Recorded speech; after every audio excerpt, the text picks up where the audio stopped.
આ વિડિયો પ્રત્યેક પરિવારના પ્રત્યેક સભ્યો માટે ખૂબ જ જરૂરી છે। અને મિત્રો અત્યારે શિયાળો ધીમે ધીમે વિદાય લઈ રહ્યો છે અને સાથે વસંત ઋતુની ધીમે ધીમે શરૂઆત થઈ રહી છે।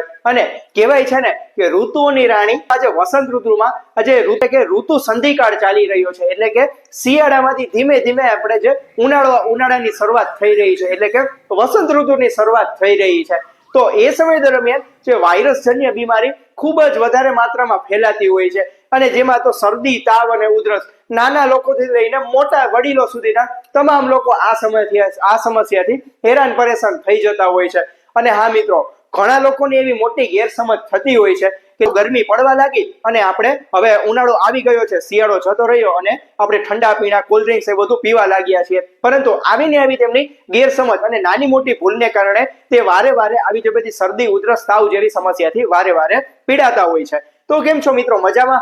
હું ડોક્ટર રાજન આજે આપની પાસે નવી મસ્ત માહિતી લઈને આવી ગયો છું। અને હા, ઋતુ અનુસાર આ જે માહિતી છે તે તમે જરૂરથી છેલ્લે સુધી જોજો અને તમારા મિત્રોને શેર કરવાનું પણ ના ભૂલશો। સાથે સાથે જો તમે આ ચેનલ પર નવા હો તો આવી વધુને વધુ માહિતી મેળવવા માટે આ ચેનલને સબસ્ક્રાઇબ કરવાનું પણ ના ભૂલશો। ગરમી પડવા લાગી છે અને આપણે કોલ્ડ ડ્રિંક્સ પીવા લાગ્યા, ખાટા મીઠા ફળો ખાવા લાગ્યા, દ્રાક્ષ ખાવા લાગ્યા, પરંતુ આ તમારી મોટી ભૂલ છે।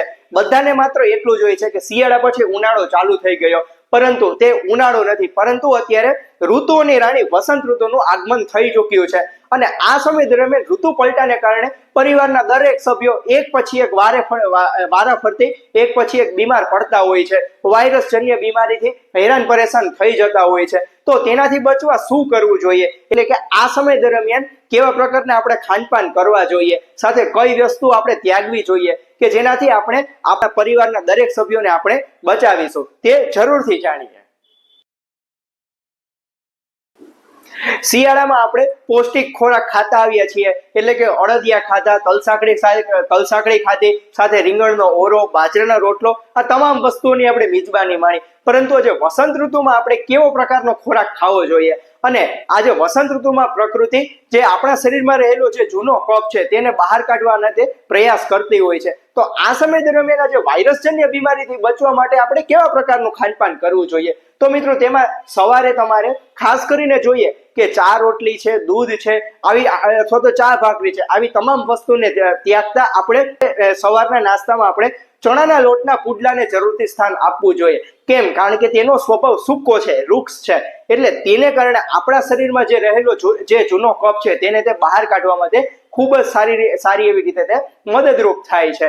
અને સાથે મિત્રો, ખાસ કરીને તેલ અને ઘી વાળી જે વસ્તુ છે તેની તે માત્રા ઘટાડવી જોઈએ, એટલે કે ચીકાસવાળી વસ્તુ સાવ જ ઓછી લેવાની છે, અથવા તો જે ધાન્યના જે વૃક્ષ ગુણ છે એટલે કે સૂકા ગુણ છે તેવા પ્રકારના ધાન્ય આપણે ખાવા જોઈએ કે જેનાથી આપણા શરીરમાં કફની માત્રા વધતી નથી, પરંતુ જે જૂના કફને તે બહાર કાઢવામાં ખૂબ જ સારી એવી રીતે તે મદદરૂપ થાય છે। શિયાળામાં આપણે ઘી માખણ લગાવેલો બાજરાનો રોટલો અને સાથે રીંગણનો ઓરો ખાતા હતા, પરંતુ આ સમય દરમિયાન એટલે કે ફેબ્રુઆરી અને માર્ચમાં જ વસ્તુનો ત્યાગ કરવો જોઈએ અને તેના સ્થાને ભોજનમાં આપણે જરૂરથી વેલાવાળા શાકભાજીને સ્થાન આપવું જોઈએ કે જેમાં દૂધી છે, તુરિયા, પરવળ, ગલકા, આ બધી જ વસ્તુને ભોજનમાં જરૂરથી સ્થાન આપવું જોઈએ।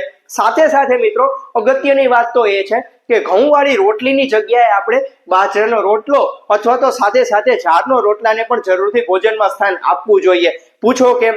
આ જે ધાન્ય છે તેના ગુણ સૂકા છે, એટલે તે સ્વભાવે વૃક્ષ છે અને તેને કારણે આપણા શરીરમાં જે રહેલો જે જૂનો કફ છે તે પણ આસાનીથી બહાર નીકળી જાય છે અને સાથે સાથે તે નવા કફને તે બિલકુલ બનવા પણ દેતા નથી। સાથે સાથે વસંત ઋતુમાં ફોતરાવાળા મગની દાળ સાથે ચણા દાળને ભોજનમાં જરૂરથી સ્થાન આપવું જોઈએ, સાથે સાથે બાફેલા મગ અને બાફેલા ચણા પણ આપણે ખાવા જોઈએ। અને સાથે મિત્રો, આ વસંત ઋતુ દરમિયાન જો તમે દહીં ખાશો તો તમે જરૂરથી ભવિષ્યમાં ચામડીની બીમારી અને કફ સંબંધી બીમારીથી તમે જરૂરથી પીડાઈ શકો।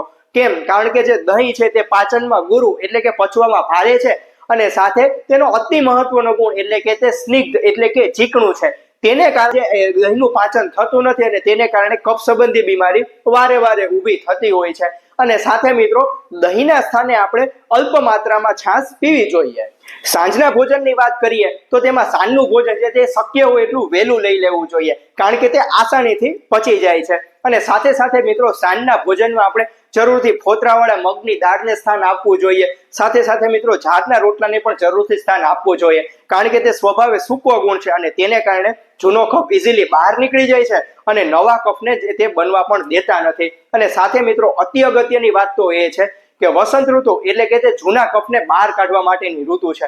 અને એ સમય દરમિયાન જો તમે દૂધ અને દૂધની પ્રોડક્ટ વાળી વસ્તુ જો તમે ભોજનમાં લેશો તો જરૂરથી તમને લાંબા ટાઈમે આજે વાયરસજન્ય બીમારી છે તેનાથી પણ તમે હેરાન થઈ જશો. અને સાથે સાથે ચામડી જે બીમારી છે તેવી અનેક સમસ્યા તમને વારે વારે હેરાન પરેશાન કરી શકે છે. અને સાથે સાથે મિત્રો મધનું પણ સેવન જરૂરથી તમારે કરવાનું છે.